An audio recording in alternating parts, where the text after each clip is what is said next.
మనందరికీ తెలుసు ఒక ఏదో ఆడియో ఫంక్షన్లో ఏదో సినిమా ఫంక్షన్లో వచ్చేసి కార్తీ గారు laddu is a very sensitive issue, ఆ టాపిక్ ఇప్పుడు మాట్లాడొద్దు అని చెప్పేసి ఆయన చాలా క్యాజువల్గా అన్నారు. పాపం ఆయనకు రాంగ్ ఇంటెన్షన్ లేకపోయిండొచ్చు కానీ బట్ సెన్సిటివ్ ఇష్యూ అని చెప్పేసి. కార్తీ గారు ఎప్పుడు ఎలాంటి కాంట్రవర్సీస్లో లేరు, ఆయనది పొరపాటు జరిగిపోయింది అంతే.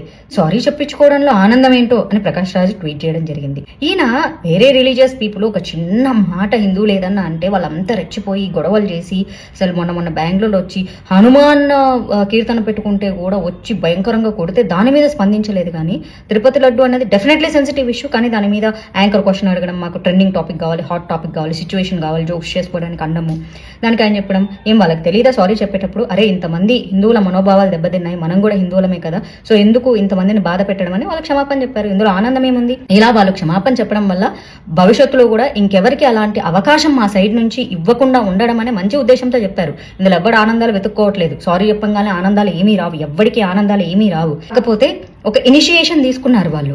ఓకే, మన ధర్మం పైన మనమే కామెంట్లు చేసుకుంటే ఫర్దర్గా ఇంకెవడో ఎన్నెన్నో కామెంట్లు చేస్తాడో, అట్లీస్ట్ వీటుకే స్టాండ్ అని చెప్పేసి వాళ్ళు నిలబడ్డారు. ప్రకాష్ రాజ్ గారు ఏంటో మిగిలిన ఎవరిని ఏమన్నారు కానీ ఇలాంటి దాని విషయంలో అంటారు. ఎంతమంది మనోభావాలు దెబ్బతింటుంటే ఈయనకి ఏం అనిపించవు. ఈయన మనోభావాలు మాత్రం వేరే వాళ్ళ విషయంలో మాత్రం సైలెంట్గా ఉంటాడు.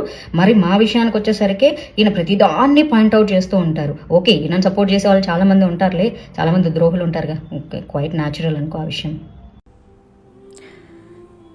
చాలామంది నన్ను ఫెమినిస్ట్ అంటారు. What is the meaning of real feminist అంటే సమాజంలో మగాడితో సమానంగా ఆడదానికి కూడా హక్కులు ఉండాలి, అంతే, అంతకంటే ఏం లేదు. అంతే తప్ప ఆడచ్చేసిందంతా రైటు, మగాడంతా తప్పు అనేది కానే కాదు. చాలా రాంగ్ పర్సెప్షన్లో ఉంటారు. నేను నిజం చెప్పిన, అసలు చిన్నప్పటి నుంచి నేను గర్ల్స్ హై స్కూల్లోనే చదివా, గర్ల్స్ స్కూలు, గర్ల్స్ కాలేజ్. నిజం చెప్పాలంటే ఆడోళ్ళు చాలా డేంజరస్ దాన్ మెన్. ఇది నేను 100% చెప్తాను. అండ్ చాలామంది మగాళ్ళు నన్ను అంటారు నువ్వు మెన్ హేటర్ కదా అని. I'm not a men hater, mentality hater. అందులో చెప్పాలంటే నంబర్ 1 క్రిమినల్ బ్రెయిన్ ఎవరికి ఉంటుందంటే అమ్మాయిలకే ఉంటుంది, చాలామంది అమ్మాయిలకి. అందులో ముచ్చుమొహం వేసుకుంటారు చూడు, వాళ్ళకి చాలా డేంజరస్ బ్రెయిన్ ఉంటుంది.